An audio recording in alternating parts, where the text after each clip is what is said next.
बिस्मिल्लाहिर्रहमानिर्रहीम, अस्सलाम वालेकुम। अली सलमान जीटीवी के तमाम नाजरीन को पाकिस्तान सुपर लीग सीजन 11 की स्पेशल ट्रांसमिशन में खुश आमदेद कहता है कि जहां पर आज से पाकिस्तान सुपर लीग के सीजन 11 का आगाज हुआ और पाकिस्तान सुपर लीग के हवाले से पाकिस्तान क्रिकेट बोर्ड का यह दावा है कि इस सीजन में पाकिस्तान सुपर लीग एक नई जहत, एक नई मंजिल, एक नई बुलंदियों पर नजर आएगा। आज बगैर इफ्तिताही तकरीब के इस टूर्नामेंट का आगाज हुआ और आज बंद दरवाजों के पीछे जिस तरह से यह मैच मुकम्मल हुआ, उसने ये बात तो साबित कर दी है कि इस सीजन में हमें हाई स्कोरिंग मैचेस देखने को मिल सकते हैं। लेकिन एक ऐसा मुकाबला हुआ कि जहां पे मैच कम और मिस मैच होता ज्यादा नजर आया, क्योंकि टॉस जीतकर पहले बैटिंग करने का फैसला किया डिफेंडिंग चैंपियन लाहौर कलंदर ने, और लाहौर कलंदर ने पहले बैटिंग करते हुए 199 रन स्कोर किए और 69 रन से इस मैच में कामयाबी हासिल की और पहले ही मैच में हैदराबाद को शिकस्त का दाग लग गया। लेकिन जनाब, गहरे दागों से क्या डरना, क्योंकि सर्फ एक्सेल है ना। एक नजर डालते हैं इस मैच की समरी पर कि क्या रहा जनाब इस मैच में। इस मैच में जहां पर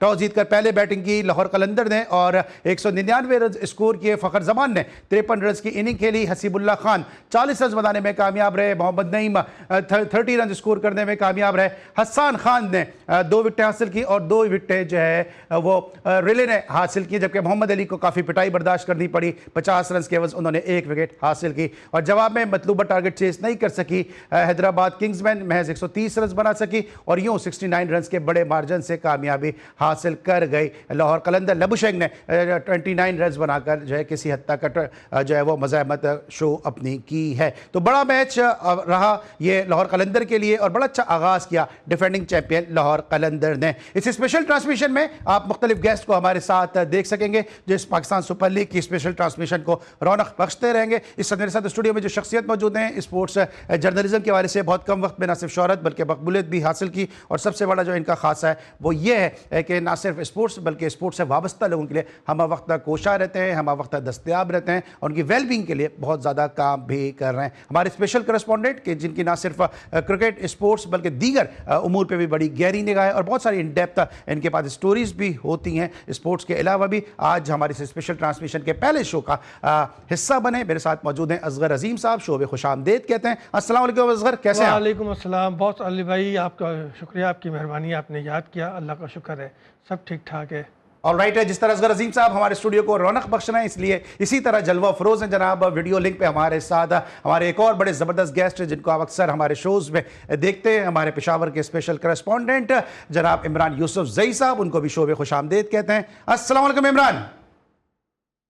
जी वालेकुम सलाम अली भाई, आपको भी और असगर भाई को भी। वालेकुम अस्सलाम। वालेकुम अस्सलाम। जनाब, हम दोनों की जानिब से असगर के साथ बातचीत का आगाज़ करते हैं। असगर, अभी तक जो 10 सीज़न पाकिस्तान सुपर लीग के हुए, ये 11वां सीज़न है और बड़ी आबोताब के साथ और बड़े बुलंद दावों के साथ इस सीज़न का आगाज़ हुआ। इससे पहले कि मैं इस मैच के ऊपर आऊँ, ये बताएं कि क्या आपकी एक्सपेक्टेशन है इस सीज़न से, क्या बदलाव नज़र आएगा? 2 नई टीमों का इजाफा हुआ, मुल्तान की टीम एक नए ओनर के साथ इस टूर्नामेंट में शिरकत कर रही है, कुछ तब्दीली की लहर नज़र आपको उम्मीद है, इम्कान है कि नज़र आएगी? देखिए, तब्दीली तो इवेंट से पहले ही नज़र आने लगी ना। जो खत्ते की सूरत हाल है उससे तब्दीली तो वाज़े हो गई और स्टेडियम आज वीरान था और उसको मजबूरी कहें या दबाव कहें या ये कि ईंधन की बचत का कोई इसको रास्ता दें, लेकिन अब यकीन जानिए कि लग नहीं रहा था कि पाकिस्तान सुपर लीग के मैचेस शुरू हो गए।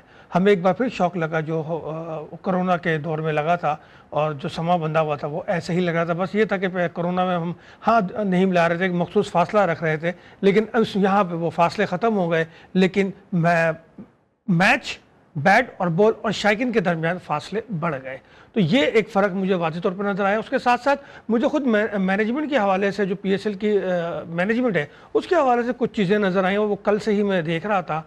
एक तो वो प्रेस कॉन्फ्रेंस से बहुत सारी चीज़ें मुझे नज़र आई और एक कैमरे से 8 कप्तानों को कवर करना और 8 कप्तानों की प्रेस कॉन्फ्रेंस जो है वो सिर्फ 12 मिनट में ख़त्म हो जाना, बमुश्किल 1.5 मिनट किसी प्रेस कॉन्फ्रेंस किसी कप्तान को मिलना। तो उसे क्या प्रेस कॉन्फ्रेंस का मतलब ये होता है कि हम जो है इवेंट की हाइट क्रिएट कर रहे हैं। कप्तानों को सामने लाने का मकसद ये होता है कि हम अपने इवेंट को बहुत ऊपर लेके जाना चाहते हैं और दुनिया की मीडिया की तवज्जो हासिल करना चाहते हैं। अगर हम ये सब हासिल करना चाहते हैं, शायकीन को उस तरफ लाना चाहते थे, तो वो प्रेस कॉन्फ्रेंस पहले से प्लान होनी चाहिए थी। ऐसा नहीं होना चाहिए था कि मीडिया मैनेजर आके बोलता चलो भाई शुरू हो जाओ, करो सवाल शुरू कर दो, तो ये कोई तरीका नहीं है। अब हम इससे पहले भी देखे हैं और मीडिया मैनेजर और भी रहे हैं, समी बर्नी जैसे प्रोफेशनल लोग भी रहे हैं, उससे पहले भी लोग रहे हैं, आलिया रशीद भी रही हैं, लेकिन इस तरह से नहीं होता था प्रेस कॉन्फ्रेंस में। और फिर कप्तानों को भी ब्रीफ होना चाहिए था, और सामने जो मेरे बिरादरी बैठी हुई थी उनके भी सवाल पे मुझे बहुत से तहफ़्फ़ुज़ात हैं, क्योंकि कोई ख़ास सवाल भी नहीं हुआ, अजीब अजीब से सवालात हो रहे थे और कप्तानों को कोई ब्रीफिंग ही नहीं थी कि उन्होंने बोलना क्या है, उन्होंने बात क्या करनी है, ना ही कोई ओपनिंग स्टेटमेंट आई। तो अली भाई, जहां हम हाइट क्रिएट करने की बात कर रहे हैं, हमें वहां छोटी छोटी चीज़ों को भी कवर करना पड़ेगा, क्योंकि इस तरीके से हम तो अगर खामोश भी रहेंगे, लेकिन मुखालफिन या खासकर इंडियन मीडिया तो हमारे खिलाफ बातें शुरू कर देता है। अच्छा असगर, मुझे तकरीबन 26-27 साल हो गए इस फील्ड के अंदर, आपको भी तवील अरसा इस फील्ड में गुजर चुका है। जिन साहब ने प्रेस कॉन्फ्रेंस को कंडक्ट किया था, क्या आप उनको जानते हैं? क्योंकि मैं उनको बिल्कुल नहीं जानता हूँ। बस मैं उनको जब से वो पाकिस्तान टीम में आए, मैनेजर बने थे, मैं जब से ही जानता हूँ। पाकिस्तान टीम के जो पीसीबी के जो चेयरमैन है, उनसे बड़ा करीबी लगाव है और उनके चैनल से वो वाबस्ता रहे हैं, और उन्हीं का तोहफा है। आई थिंक नईम नाम है उनका। अच्छा। और वो उन्हीं का ये तोहफा है। और गिलानी साहब तो नहीं, बस गिलानी हो या कोई भी हो, हम तो ये कहते हैं जो भी आए कम से कम नहीं सीखा हुआ तो हम तो कप्तानों को सिखाते हैं ना पीसीबी में लाके, तो कम से कम मीडिया मैनेजर को भी सिखाते हैं। मैच हार के भी सीख रहे होते हैं। हाँ? बिल्कुल सही है। अच्छा, इमरान यूसुफ से पूछते हैं। इमरान, इस वक्त पेशावर में ये बताइए कि पाकिस्तान सुपर लीग को लेकर कितनी मायूसी है, क्योंकि पेशावर एक वो ऐसा वेन्यू था कि जहाँ पे बड़ी कामयाबी के साथ अभी डोमेस्टिक T20 टूर्नामेंट खेला गया, और फिर बड़ी उम्मीदें थी कि पेशावर में मैच होगा, पाकिस्तान सुपर लीग को बड़ा एक बूम मिलेगा, एक हाइप मिलेगी। पहले तो मुझे ये बताइए कि जो हालात की वजह से जो मैच वहाँ पे मनसूख हुआ है, उसके हवाले से क्या कहेंगे आप? जी अली भाई, बहुत शुक्रिया। और यकीनन बड़ी मायूसी हुई है जो पेशावर की और खैबर पख्तूनख्वा के शायकीन क्रिकेट हैं, इसलिए कि हम बड़ा इंतजार कर रहे थे। 20 साल हमने इंतजार किया इस मैदान को आबाद होते देखने के लिए। लेकिन बहरहाल रमजान में हमें एक बड़ा अच्छा मौका मिला। जो आखिरी रमजान का अशरा था उसमें बड़ी जबरदस्त एक एक्टिविटी हुई। यहाँ पर नेशनल T20 कप का इनेकाद किया गया, और बहुत बड़ी तादाद में पेशावर के शायकीन क्रिकेट ने रमजान अफ्तारी से पहले भी और अफ्तारी के बाद भी इन मैचेस देखा, बड़ा इंजॉय किया, बड़ा शुगल था। फैमिलीज के साथ लोग आते रहे, बहुत बड़ी तादाद में लोग आए। और सबसे इंपॉर्टेंट चीज ये थी कि 2-3 मैचेस ऐसे थे, इवन जो सेमीफाइनल था दूसरा, उसकी दूसरी इनिंग, और फिर फाइनल भी, जो कि बारिश से मुतासिर हुए, लेकिन उसके बावजूद लोगों ने 2.5-3 घंटे बैठ के इंतजार किया है कि बारिश रुके, मैच शुरू हो और वो एंजॉय कर सके। तो बड़े इंतजार में थे लोगों को, और जाहिर सी बात है कि इस मैच के साथ, इस टूर्नामेंट के साथ साथ PSL के मैच के भी इंतजार में थे, बहुत ज्यादा मुंतजिर थे। पिछले साल भी हमसे वादा किया गया PSL का मैच देने का, लेकिन नहीं मिला। इस साल भी हमें 2 मैचेस का कहा गया था कि 28 तारीख को यहाँ पर 2 मैचेस खेले जाएंगे। फिर कहा गया कि जी लॉजिस्टिक्स के कुछ मसाइल हैं तो 1 मैच होगा, फिर वो 1 मैच भी चला गया। अब तो जाहिर सी बात है कि जो मुल्तान, पिंडी और फैसलाबाद के मैचेस थे वो भी यहाँ से चले गए हैं। तो अब सिर्फ 2 शहरों में हो रहे हैं, लेकिन जिस तरीके से हो रहे हैं, मुझे जाती तौर पर ऐसा लगता है कि शायद एक ऐसी शादी है कि जिसमें बाराती नहीं है, दूल्हा दुल्हन भी है, निकाह खां भी है, जो दूल्हा दुल्हन के सरपरस्त है वो भी है, लेकिन बाराती नहीं है। आप ये समझ लें, आप ये समझ लें, आप ये समझ लें, आप ये समझ लें कि आप ये समझ लें कि कोर्ट मैरिज है, क्योंकि इसमें 2 अंपायर मौजूद हैं, तो 2 वकील मौजूद हैं। आप कोर्ट मैरिज समझ के खुश हो जाएं, आपको बारात समझ के आप जो है वो खाने की तवक्को नहीं करें। नहीं, शहवाला भी कहीं ना कहीं नजर आ रहा है। हाँ, वो रेफरी भी होगा ना, मैच रेफरी भी होगा। बहरहाल हम बात करें, और असगर ने बड़ा अच्छा पॉइंट रेज किया, पाकिस्तान सुपर लीग चूंकि इफ्तिताई तक रेजर थी वो प्रेस कॉन्फ्रेंस, और बहुत ही पैथेटिक प्रेस कॉन्फ्रेंस थी, क्योंकि उसमें जो साहब कंडक्ट कर रहे थे उनका बिल्कुल भी कंट्रोल नहीं था। और मुझे बड़ी हैरत है, मैंने अपने पहले भी किसी जो है अपने वीलॉग में भी कहा, अपने किसी शो में भी कहा कि हमें 25-26 साल हो गए, हम कभी टेप बॉल का मैच भी कभी आस्तीने चढ़ा के और शर्ट जो है वो बाहर रख के कभी भी नहीं करते। इतनी कैजुअल अटायर के साथ हम टेप बॉल के मैच की भी प्रेजेंटेशन सेरेमनी या किसी प्रेस कॉन्फ्रेंस को कंडक्ट नहीं करते हैं, जो वो एक पाकिस्तान के सबसे बड़े ब्रांड पाकिस्तान सुपर लीग को उनकी शर्ट उनके ट्राउजर से बाहर थी, उन्होंने स्लीव्स अपनी फोल्ड की हुई, एक बहुत ही कैजुअल अप्रोच के साथ उन साहब ने जो है वो उस प्रेस कॉन्फ्रेंस को हैंडल भी किया। और साथ साथ जो जिस तरह डेविड वार्नर ने, पाकिस्तान के सीनियर तरीन प्लेयर बैठे थे, बाबर आजम वहां बैठे हुए थे, जो पाकिस्तान के फॉर्मर कैप्टन है, रिजवान वहां पे बैठे हुए थे, शाहीन शाह अफरीदी मौजूदा कैप्टन थे, सऊद शकील पाकिस्तान अंडर 19 के कैप्टन है, उन सब के साथ साथ सबको कहा कि मुझे ऐसा लग रहा है कि मैं स्कूल के बच्चों के साथ बैठा हूं। ये कितना बड़ा सवालिया निशान है पीसीबी की पॉलिसीज पर कि किस तरह आप अपने प्लेयर को ग्रूम कर रहे हैं,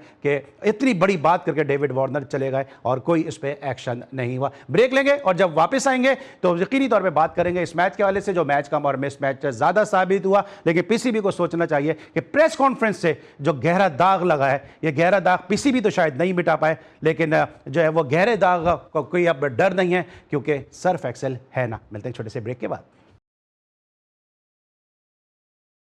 बैक आफ्टर द ब्रेक। और जरा ब्रेक पर जाने से पहले हम डिस्कस कर दें पाकिस्तान सुपर लीग की जो इफ्तिताही जो चीज़ें सामने आई हैं उसने काफ़ी हद तक मायूसी जो है वो फैलाई है। और पाकिस्तान सुपर लीग का जो सेक्रेटेरिएट है उसको ये चाहिए कि पाकिस्तान सुपर लीग के वाले से अभी भी वक्त है कि अपने आप को थोड़ा बेहतर कर लें, क्योंकि आपके साथ साथ IPL शुरू होने जा रहा है और जो लोग हैं वो यकीनी तौर पर इसका जो तकाबुल है वो IPL के साथ करते नजर आएंगे। इस वक्त हमारे साथ मौजूद है लाहौर से हमारे स्पेशल करस्पॉन्डेंट हमजा अब्बासी। उनसे हम जानेंगे कि आज आगाज हुआ पाकिस्तान सुपर लीग सीजन 11 का, तो क्या सूरत हाल रही। हमजा अपडेट कीजिएगा कि आज जो पाकिस्तान सुपर लीग का आगाज हुआ है लाहौर के कद्दाफी स्टेडियम में, इस हवाले से क्या माहौल रहा, क्या हालात रहे। शायकीन तो वहां पे आए नहीं है, लेकिन किस तरह की हाइप आपने देखी है वहां पे?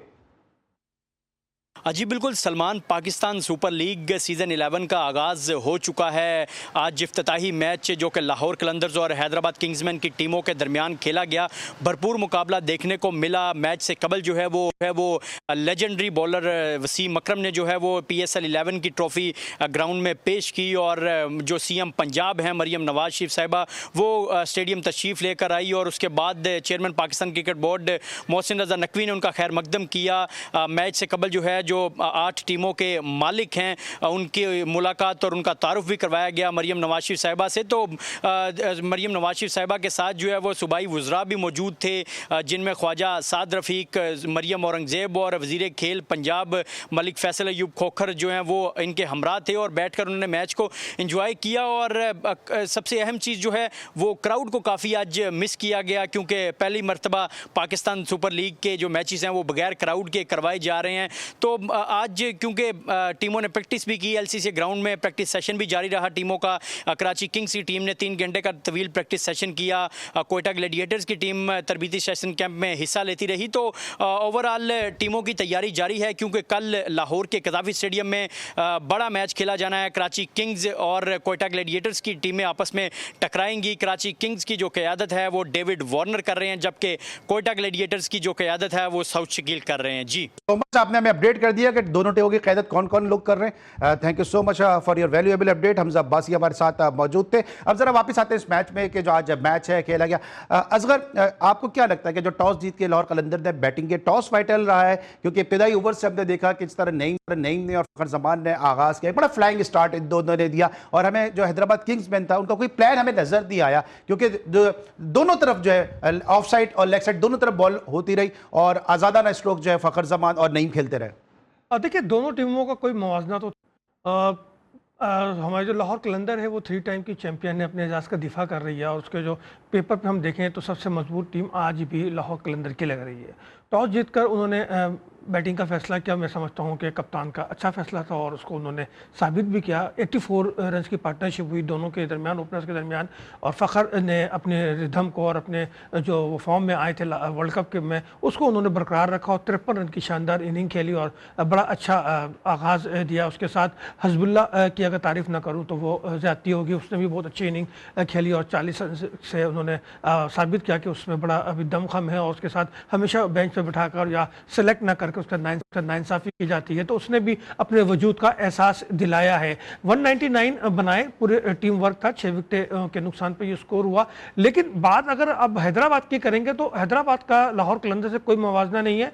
हैदराबाद ने यकीनन 2 अच्छे प्लेयर लिए, दोनों ओपनर हैं और अगर मजमूई तौर पर देखा जाए तो पूरे PSL 11 के महंगे तरीन प्लेयर साइम अयूब जो हैं वो हैदराबाद का हिस्सा है। लेकिन पूरे क्रिकेट में मौजूदा सिनेरियो के नाकाम तरीन प्लेयर साइम अयूब जो है वो ओपनिंग पर आए और इस बार भी नाकाम रहे और सिर्फ 17 रन वो बना सके और बॉलिंग में आई थिंक उन्होंने 40 रन दिए हैं। तो मैं समझता हूं कि साइम अयूब के हवाले से जो फैसला है हैदराबाद का उस पर उनको रिव्यू करना चाहिए और जो बात हम वर्ल्ड कप के लिए कह रहे थे वही हम कहेंगे अभी भी कि साइम को जो है वो नीचे लेकर आए, उनको मिडिल ऑर्डर में या टेलेंडर में खिलाएं, वो एज ए बॉलर ही खेल सकते हैं। उनके पास अब ओपनिंग में उनको कोई चीज़ हमें यहाँ भी नज़र नहीं आई। और फिर उस्मान जो कि विकेट कीपर बीटर थे, और जिस तरह जो परफॉर्मेंस उनकी वहाँ रही वर्ल्ड कप के, वो भी हम देख रहे हैं कि कमोबेश वही रिदम, वही चीज़ यहाँ भी नज़र आ रही है। तो मुझे ये समझ में नहीं आ रहा है कि वर्ल्ड कप के आने के बाद क्या ये लोग प्रैक्टिस में नहीं थे, क्या इन लोगों ने मैचेस नहीं खेले, कि डोमेस्टिक में हिस्सा नहीं लिया, तो फिर इनको किस बात का दबाव, किस बात का प्रेशर है कि आज भी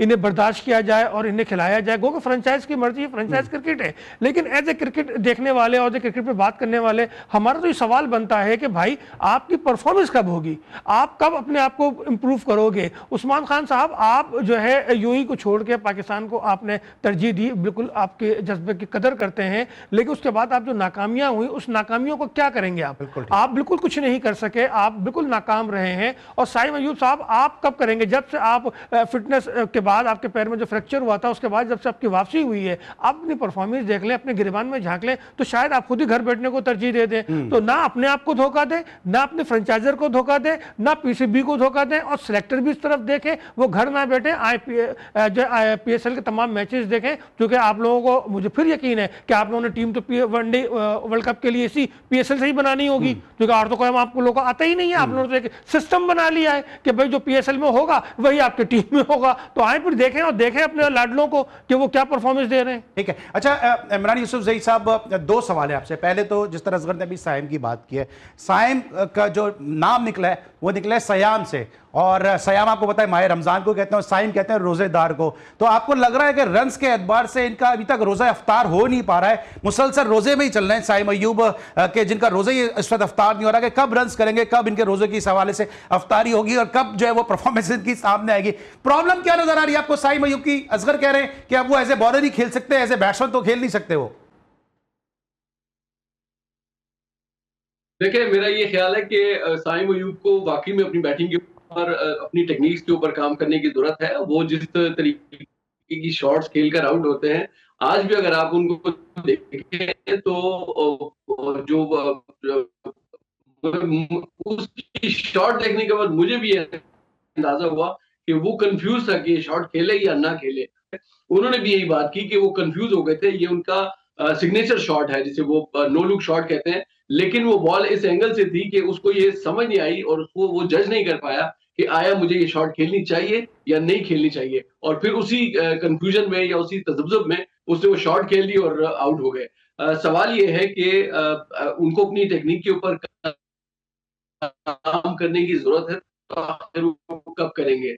इसलिए कि तवील अरसा हो गया हम उनकी तरफ से किसी अच्छी एक्स्ट्राऑर्डिनरी परफॉर्मेंस को जो है वो देखने के अच्छा, लिए दूसरी तरफ एक तो चले साइम की बात की आपने, वर्ल्ड कप में भी वो नजर नहीं आई। फिर उस्मान के बारे में भी जो असगर भाई कह रहे हैं बिल्कुल दुरुस्त कह रहे हैं। ठीक है। जी जी। अच्छा, ये तो चलिए साइम की हमने बात की है, लेकिन अभी मास सदाकत दौरा बांग्लादेश में बड़ी ज़बरदस्त उनकी परफॉर्मेंस रही। वो एक मैच के मैन ऑफ द मैच भी हुए। फिर हमने देखा अगले मैच में उनको सिर्फ 1 ओवर दिया गया, जिसमें उन्होंने 9 रन दिए, और उसमें उसके बाद उनको ओवर नहीं दिया गया। यहाँ पे इस मैच में सब एक्सपेक्ट कर रहे थे कि मास सदाकत को खिलाया जाएगा, लेकिन बड़ी हैरानगी उस वक्त हुई जब सब ने जो है वो फाइनल 11 देखी हैदराबाद की, इसमें साइम के साथ मास सदाकत जो थे वो हमें नजर नहीं आए। ना सिर्फ हमें मास सदाकत नजर नहीं आए, बल्कि साथ साथ शर्जील खान भी नजर नहीं आए, जो T20 के स्पेशलिस्ट प्लेयर हैं। असगर, इससे पहले कि मैं उनकी तरफ जाऊं, आपसे भी पूछूंगा कि मास सदाकत का ना खेलना क्या पॉलिसी बता रहा है? कि एक तरफ आप एक प्लेयर को ग्रूम कर रहे हैं, वो परफॉर्म करके आ रहा है, वहां पे एक मैच का मैन ऑफ द मैच, अगले मैच में उसको प्रॉपर मौके नहीं दे रहे, और फिर यहां पे पहले ही मैच में जो T20 उसका गेम है, जो स्पेशलिस्ट है T20 का, उसमें आपको पहले ही मैच में उसको ड्रॉप कर दिया। देखिए, जो ये शीट है मेरे सामने, और इस पूरी शीट में 15 में माज सदाकत नाम ही नहीं है। ठीक है ना? तो अब उसको नाम क्यों नहीं है, क्यों नहीं खिलाया, ये मेरी समझ में नहीं आ रहा। हाँ, साद अली का नाम है, हुसनैन शाह है, हुनैन शाह है, तो बाकी प्लेयर्स हैं, मोहम्मद अली हैं जो खेल रहे थे, लेकिन माज सदाकत का इसमें नाम नहीं है। तो अब मैं इस पर क्या बात करूं कि उसको क्यों नहीं खिलाया और क्या नहीं खिलाया। जहाँ तक बात की, जो शॉकिंग चीज़ थी ना, वो शर्जील की थी। शर्जील को अगर आपने लिया, शर्जील को आपने ओबलाइज किया, उसको टीम में लिया, तो एक T20 का स्पेशलिस्ट प्लेयर जिसने अपने स्किल से साबित किया कि वो T20 खेल सकता है, उसकी हेल्प में ना जाए, उसकी बैटिंग को देख लें। वो कोई आजम खान नहीं है, वो शर्जील है भाई।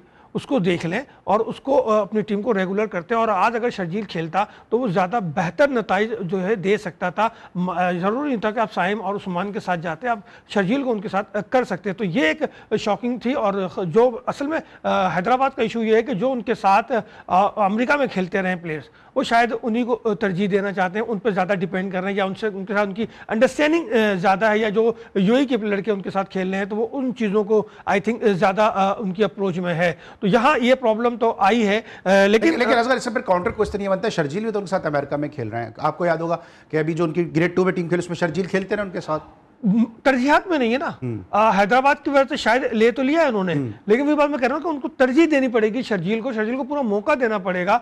और मैं शर्जील की मैं ही नहीं भाई, जितने भी लोग हैं वो शर्जील के स्किल्स की तारीफ करते हैं, वो चाहते हैं शर्जील खेले और शर्जील परफॉर्म भी करे। और शर्जील को अगर कंटिन्यू मौका देंगे तो परफॉर्म करेंगे ना। हम किसी ऐसे प्लेयर को इतना मौका दे दें, लाइक अगर मैं उस्मान खान की बात कर लूँ या साइम की बात कर लूँ, तो आप देखें पूरा वर्ल्ड कप हमने उनको खिलाया, डोमेस्टिक अब इन्होंने पूरा खेला, और अब ये PSL भी लगता है पूरा ही खेलेंगे। तो अगर हम इसी तरीके से अगर शर्जील को एक टारगेट कर लें कि हमें इस नौजवान के साथ इंसाफ करना है, उसको पूरा मौका देना है, क्योंकि बहुत अरसे से उसको पूरा मौका नहीं मिल रहा। कराची किंग में भी थे तो उनके साथ जो है पूरा मौका नहीं मिलता था। तो मेरा ख्याल है कि शर्जील एक ऐसा प्लेयर है जिसको हमें ग्रूम करने की जरूरत है। ठीक है, अच्छा इमरान, पहले तो मास सदाकत का बताइए कि जिस तरह भी असगर भी बात कर रहे हैं कि उनका 15 में भी नाम नहीं है, और आज IPL जिस मुकाम पर है उस मुकाम पर IPL को लाने में उस IPL इंडियन प्रीमियर लीग के पहले सीजन के पहले मैच का बहुत बड़ा हाथ है, जहां पे ब्रेंडन मैककलम ने कोलकाता नाइट राइडर्स के लिए खेलते हुए 160 प्लस रन की इनिंग खेली थी और उससे उस लीग का एक इंपैक्ट कायम हुआ। पहला मैच आप खेल रहे हैं, मास सदाकत जैसे प्लेयर को ड्रॉप कर रहे हैं, उसके अलावा आप शर्जील खान को नहीं खिला रहे हैं, ये इंपैक्ट डाल सकते थे ये। और अगर ये दोनों ऐसे प्लेयर हैं कि अगर ये खड़े हो जाते तो पहले मैच से इस लीग का अलग फ्लेवर एक नजर आना शुरू हो जाता। मास सदाकत के ना खेलने से, क्योंकि उनका KP से ताल्लुक है, कितनी मायूसी KP के लोगों को हुई है। और आप समझते हैं जिस तरह शर्जील की इतनी बात की असगर ने, और हम सब चाहते थे कि शर्जील हमें इन एक्शन नजर आए, शर्जील के भी ना खेलने से कितना नुकसान हुआ हैदराबाद को। देखिए, मेरा ये ख्याल है कि हैदराबाद का सबसे बड़ा मसला जो था ना वो उसका कप्तान है। इसलिए कि मुझे बहुत अच्छे होंगे वो जरूर ऑस्ट्रेलियाई ऑलराउंडर है मानुस लबेशी, लेकिन मुझे ये समझ नहीं आई कि उनको कप्तान किस बुनियाद पर, यानी मतलब किस क्राइटेरिया की बुनियाद पर बनाया गया। सिर्फ इसलिए कि वो ऑस्ट्रेलिया से ताल्लुक रखते हैं, दैट्स इट। क्योंकि सिर्फ एक T20 इंटरनेशनल का उनका तजुर्बा है, उसमें सिर्फ 2 रन बनाए हैं उन्होंने। उससे ज्यादा मैचेस तो साइम अयूब खेल चुका है, जिससे 67 मैचेस अभी तक इंटरनेशनल खेले हुए हैं। यानी मुझे ये समझ नहीं आई कि उसको कप्तान बनाने के पीछे क्या एक रीजन था, एक वो स्पेसिफिक रीजन क्या था। अच्छा, उसके बाद आप ये देखें कि उसने बॉलिंग का भी जो अंदाज किया, यानी उसने अपने बॉलर्स को सही तरीके से इस्तेमाल नहीं किया, उसका स्कोर जो है वो बढ़ता रहा।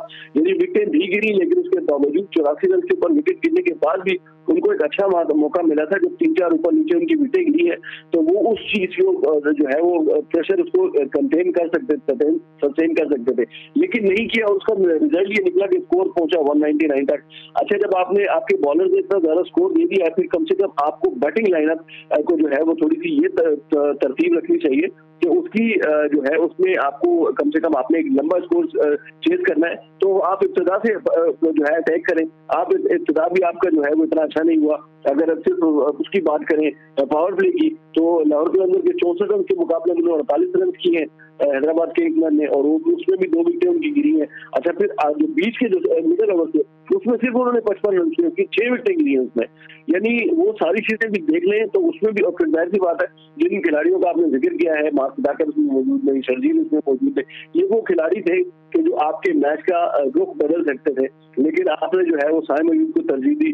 साइम अयूब एक बहुत अच्छे खिलाड़ी हैं, लेकिन मैं ये ख्याल है, मैं फिर दोबारा अपनी बात दोहराऊंगा, तो उनको अपनी टेक्निक के ऊपर काम करने की अशद जरूरत है। वो किसी अच्छे ठीक ठाक किस्म के बल्लेबाज के साथ रब्ता करें, किसी अच्छे कोच की से रब्ता करें, उनसे कोचिंग लें, और खुदारा न सिर्फ अपने फ्रेंचाइज के लिए बल्कि हमारी टीम के, जाहिर बात है हमारी टीम का हिस्सा है, तो हम तो ये चाहते हैं कि उसमें भी वो खेलें, लेकिन कम से कम अपनी टेक्निक दुरुस्त करें, अपने खेलने के अंदाज दुरुस्त करें, कंफ्यूज ना हो। जिस शॉट को अगर वो खेल ही रहे हैं तो फिर उसको वो कंप्लीट करें, मुकम्मल करें। अगर आप साइम अयूब जो है कंफ्यूजन का शिकार है, इमरान का पॉइंट ऑफ व्यू आ गया साइम अयूब के हवाले से।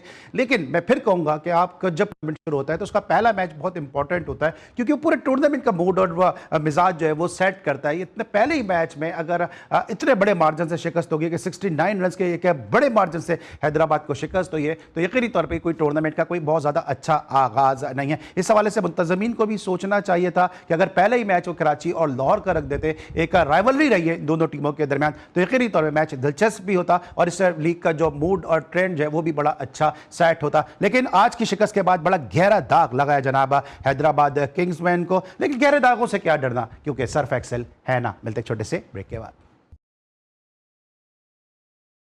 Welcome back after the break. और ब्रेक पर जैसे हम डिस्कस कर रहे थे हैदराबाद की पैथेटिक परफॉर्मेंस के वाले से, क्योंकि ज़्यादा अच्छा हैदराबाद का आगाज़ नहीं था, लेकिन हम उम्मीद कर सकते हैं कि जैसे जैसे ये टूर्नामेंट आगे बढ़ेगा टीम रिदम में आएगी और टीम बेहतर परफॉर्मेंस देगी। लेकिन जिस तरह से डिफेंडिंग चैंपियन लाहौर कलंदर ने आगाज़ किया, असगर आज उन्होंने एक बता दिया है कि इस मरतबा उनकी तैयारियाँ जो हैं वो बड़े ज़बरदस्त तरीके से वो आए हैं, क्योंकि टॉस भी एक तो उन्होंने बड़ा अच्छा जीता, और गो के T20 में इतना टॉस वाइटल नहीं होता, लेकिन उसका यूटिलाइजेशन टॉस का बड़ा अच्छा रहा। अब बिल्कुल लाहौर कलंदर अपने पूरे रिधम में है, और मुझे इस बात की भी बड़ा खुशी भी हुई और इत्मीनान भी हुआ कि उनके कप्तान भी रिधम में आ गए एज ए बैटर, क्योंकि उन्होंने आखिरी 2 बॉलों पे 2 छक्के लगाकर ये बताया कि भाई मैं डोमेस्टिक में तो पाकिस्तान में तो छक्के मार सकता हूँ, बाहर मुझे इंटरनेशनल छक्के लगे ना लगे, मैं डोमेस्टिक में ये काम कर सकता हूं, और अपने फ्रेंचाइज के लिए तो बिल्कुल कर सकता हूं, क्योंकि वो उनके कप्तान है और 3 बार उन्होंने टाइटल जितवाया है। तो इस पॉइंट ऑफ व्यू से तो शाहीन शाह अफरीदी जो है वो आज रिदम में भी नजर आए, लेकिन वो कोई विकेट नहीं ले सके। यहाँ थोड़ा सा उनका पॉइंट लूज हुआ, और उनकी जगह जो उन्होंने एक बॉलर लिया है उबैद, भाई मेरा ख्याल है कि अच्छा बॉलर है, खासकर जो उसकी यॉर्कर है वो बहुत समझदारी के साथ कर रहा था, और उसने 2 विकेटें आज हासिल किया, 28 से 29 रन शायद उसने दिए हैं। तो मेरा ख्याल है कि एक अच्छा इजाफा भी मुझे लगा कि अगर इसको रखा जाए और कंटिन्यू किया जाए तो शायद ये बहुत अच्छा इजाफा होगा। और फिर दोनों टीमों में आप ये देखिए कि 9वें ओवर में 84 रन और पहली विकेट गिरती है लाहौर की, और 12वें ओवर में 84 रन और 6 विकेटें गिर चुकी होती है हैदराबाद की। तो अब इन दोनों का मुआवजा हम कैसे कर सकते हैं कि दोनों टीमें के जो है वो लेवल पे थी। और आपकी बात सही है कि पहला मैच था, ओपनिंग मैच था, सारी दुनिया की तवज्जो इस मखसूस हालात में PSL पे ज़्यादा थी, तो हमें किसी ऐसे 2 टीमों का इंतखाब करना चाहिए था, या लाहौर के साथ कराची को रखना चाहिए था, या फिर पेशावर को रखना चाहिए था, ताकि मैच में थोड़ा सा इंटरेस्टिंग पैदा हो और आखिरी ओवर के आखिरी बॉल तक, आखिरी रन तक मैच जाए, और रिवायती अंदाज जो होता है T20 का और मैच जीतने का वो हमें झलक नज़र आए। लेकिन ऐसा नहीं हुआ और 1 साइडेड मैच था, 69 के मार्जिन से मैच जीतना, तो फिर आगे कोई बात करने को रही नहीं जाती। बाकी बिल्कुल सही है, या तो कराची लाहौर मैच हो सकता था, या पेशावर कोयटा की भी एक अपनी राइवलरी है, किस तरह माजी में दोनों टीमों के दरमियान मुकाबले हुए हैं। इमरान यूसुफजई साहब, अभी असगर साहब जो बता रहे थे कि हैदराबाद की परफॉर्मेंस अच्छी नहीं, यहाँ पे फिर एक दफा फिर सवाल ये निशान उठता है हनीफ मलिक के ऊपर, क्योंकि जब से वो पाकिस्तान की टीम के साथ बैटिंग कंसल्टेंट रहे हैं, पाकिस्तान की बैटिंग की जो परफॉर्मेंस है वो कोई ज्यादा उसमें सुधार नजर नहीं आ रहा। आज फिर हमने देखा कि वो हैदराबाद के साथ मुंसलिक हैं, बैटिंग कंसल्टेंट के तौर पर मुंसलिक हैं, सपोर्ट कोचिंग स्टाफ के साथ, कोचिंग स्टाफ में वो मौजूद हैं। उसके बाद हमने देखा कि आज फिर जो है 69 रन के एक बड़े मार्जिन से हैदराबाद को शिकस्त हुई है। क्रिकेट बोर्ड को क्या ये चीजें नजर नहीं आती हैं कि किसकी कितनी एबिलिटी है, किसकी कितनी अप्रोच है, किसकी कितनी इंटेलिजेंस है, कि बड़े बड़े ओहदों पे उन लोगों को एक, मैं कहना नहीं चाहिए वर्ड, लेकिन उनसे बेहतर यहाँ पे जो है वो बैटिंग कोच मौजूद हैं, लेकिन हनीफ मलिक को प्रॉपर और मुसलसल मौके दिए जा रहे हैं। देखिए, मेरा ख्याल है कि उनका सबसे बड़ा इस सीट के ऊपर बैठने का जो क्राइटेरिया है या उनकी जो एलिजिबिलिटी है वो यही है कि वो परफॉर्म नहीं कर रहे हैं, ना वो खुद परफॉर्म कर रहे हैं, ना उनकी कोचिंग में जो बैट्समैन है वो परफॉर्म कर रहे हैं। तो मेरे ख्याल से यही चीज जो है वो शायद इंतजामिया को चाहिए या पाकिस्तान क्रिकेट बोर्ड को चाहिए कि वो लोग लाइव है, या उन लोगों को जो है वो शाम जो है बड़े बड़े ओहदे हवाले किए जाए कि जिन्होंने ना खुद परफॉर्म करना है, ना फिर अपनी टीम से या अपने खिलाड़ियों से परफॉर्म करना। बुनियादी बात यह है कि कोच का काम तो जाहिर सी बात है कि टिप्स देना है, बताना है, गलतियों की निशानदेही करना है, उन गलतियों को दुरुस्त करना, फिर उनको ओवरकम करना, फिर उनको ओवरकम करने के बाद उन सारी चीजों से हटकर खेलना और अपनी टेक्निक्स को, अपनी कैपेसिटी को बेहतर बनाना, इनहांस करना अपने गेम को, क्रिकेट को। जाहिर है ये तो क्रिकेटर का काम है, खेलने वाले का काम है। अब वो अगर नहीं करते हैं तो जाहिर सी बात है, मेरा ये ख्याल है कि इसमें तो शायद किसी कोच का भी कसूर नहीं है। अब सवाल ये पैदा होता है कि हैदराबाद के साथ हुआ क्या है। मुझे लगता है कि शायद हैदराबाद की टीम के जो ओनर है या जो भी है, उनके जो कर्ता धर्ता है, शायद वो थोड़ा सा शायद ओवर कॉन्फिडेंस का शिकार हो गए।